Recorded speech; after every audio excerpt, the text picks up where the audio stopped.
A judge has thrown out the challenge that New York landlords put against the state eviction moratorium, and a Section 8 tenant completely trashes a landlord's apartment before they're evicted. I'm Tony, and this is Real Estate Investing and Landlord News.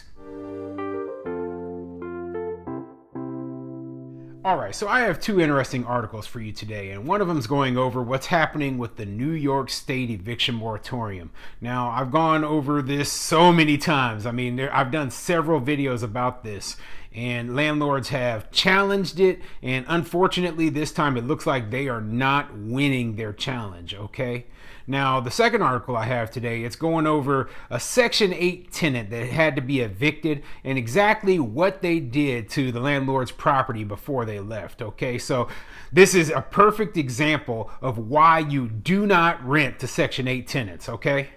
But before I get into those two articles, go ahead, hit the like and subscribe button, maybe leave a comment down below, and let me know what you think, okay?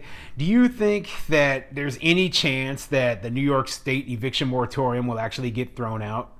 At this point, I don't. Okay, I think that it is such an uphill battle getting anything done with this eviction moratorium that landlords might as well just give up at this point and hope that it expires, because I believe it was set to expire in early 2022, and we're already approaching the end of 2021 right now, so they might just do better just to wait and hope that it expires. I'm not hopeful that they won't renew it again, but who knows? Anyway, the first article I have for you today, it's coming from courthousenews.com, and it says, winter sets in for New York landlords hampered by COVID eviction ban. Several landlords found not to have standing to challenge New York's moratorium are down but not out after they were denied an injunction. So yeah, their case isn't over yet, but they were denied the injunction against it. So that means that it's ongoing for now. So let's continue. The New York Attorney General's office called it time Wednesday to snuff out a challenge against the state's ban on evictions during the COVID-19 pandemic, brought by landlords who have proven themselves unsuited to mounting the case. In a letter filed with U.S. District Judge Gary R. Brown this morning, Assistant Attorney General Susan Connolly seized on a finding Brown made Monday that none of the landlords who filed suit have bothered to challenge the declarations of financial hardship that their tenants signed to avoid eviction for non-payment of rent. It may be that at some point, Connolly wrote, they or others might have standing to pursue a claim based on the moratorium, but that hypothetical circumstance cannot be the basis for a continuation of litigation here. So, the new way that the New York State eviction law was written was so that landlords had the opportunity to challenge this claim that, the tenant was facing some sort of financial or economic hardship due to the ongoing pandemic, right? But in order to do that, the landlords had to fill out like these sworn statements, and they could be basically convicted for perjury if they lie. Even if they did everything that the law said, the burden of proof was put onto the landlords to prove that the tenants actually needed the financial help. Now, that is completely wrong. That is completely ridiculous, okay? The burden of proof should have been on the tenants to prove that they actually needed the financial help of this eviction moratorium. Why should the landlord have to be trying to call, what am I supposed to do as a landlord? Okay, my tenant's not paying rent. They say that they can't afford it. Do I have to follow them around with a private detective and on camera? Oh, see, they're working. No. Okay, the tenant needs to prove that they are financially incapable of paying the landlord, and that that should be, hey, show us your bank account statements. Let's see, if you're unemployed, why haven't you applied for unemployment yet? You need evidence. You shouldn't just be allowed this blanket eviction protection without it actually being necessary. So, I mean, it makes absolutely no sense to tell a landlord, especially a landlord who has more than one tenant, okay? I work a full-time job. I have multiple tenants. Am I supposed to, let's say I have 3 tenants not doing it. Am I following them all around in cars? Am I calling up their employers? Am I, how am I supposed to check their bank accounts, etc.? I can't. That's too much of a burden on a guy who's working full-time at a job, okay? And I know they're thinking, oh, well, these landlords are all these huge corporate entities, but how many times have I said the landlords, a lot of us, are just small mom and pop people with 1, maybe 2 properties? And that's true even in a place like New York, okay?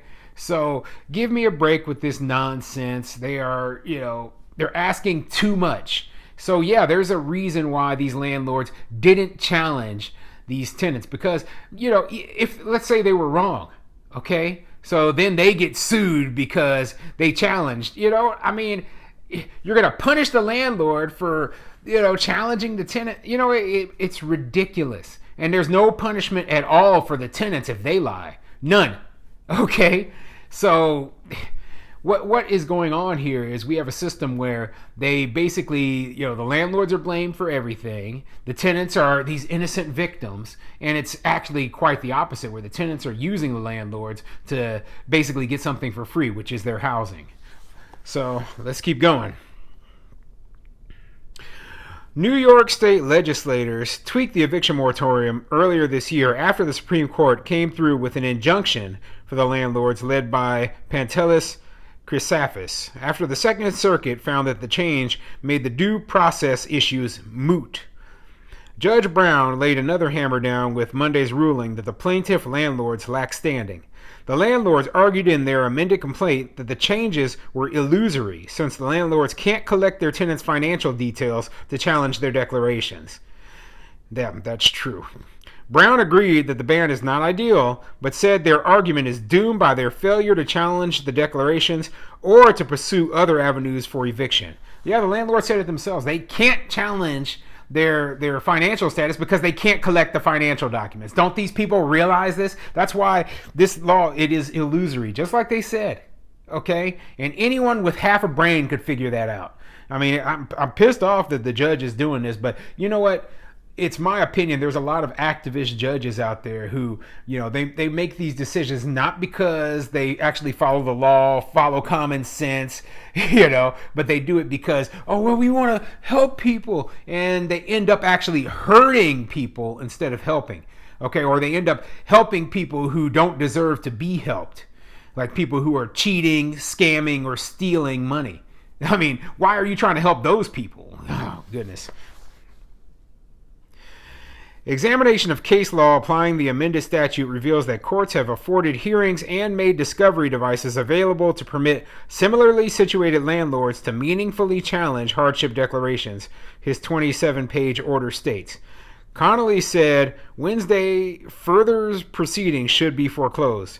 Given that this court has already determined that none of the plaintiffs herein have demonstrated standing at this point, it ventures into the realm of an abstract dispute were the court to wait and see if future circumstances change the current state of affairs concerning these plaintiffs under the moratorium currently in effect, or under some potentially new moratorium that might be enacted in the future, but exists today only as hypothesis, she wrote, emphasis in original.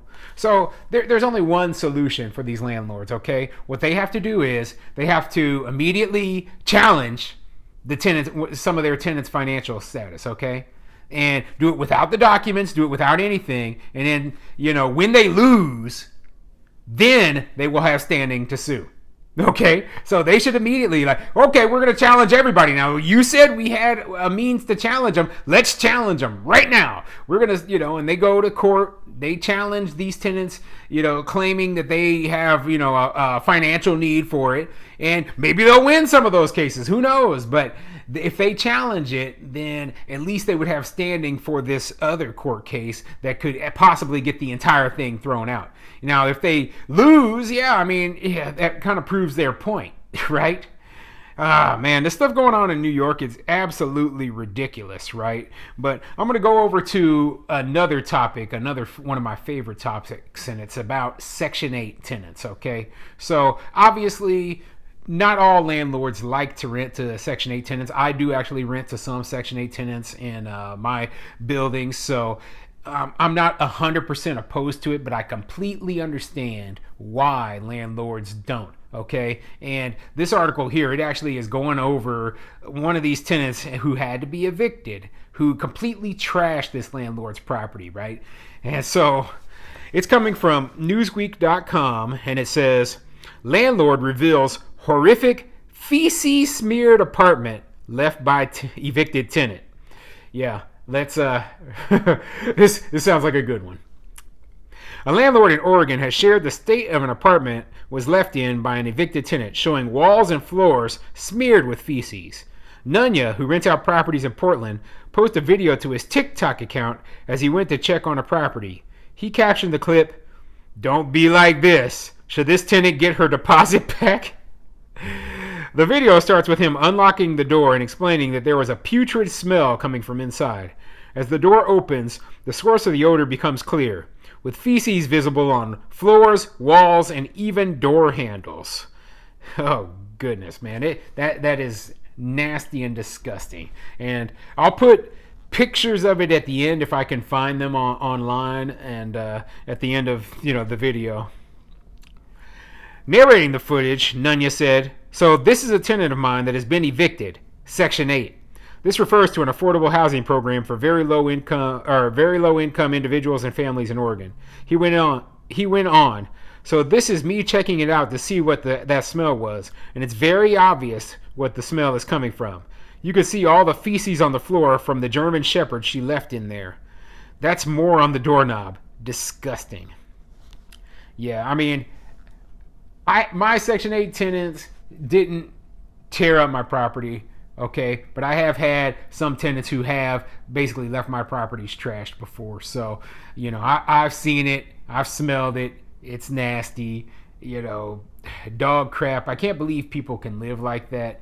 But, man, what do you expect? But it seems like sometimes Section 8 tenants, they are some of the worst, at least from what I've heard. So, yeah, bad thing. Like I said, watch out when you're doing your tenant screening, regardless of whether they're Section 8 or not, okay? You have to really, really be careful.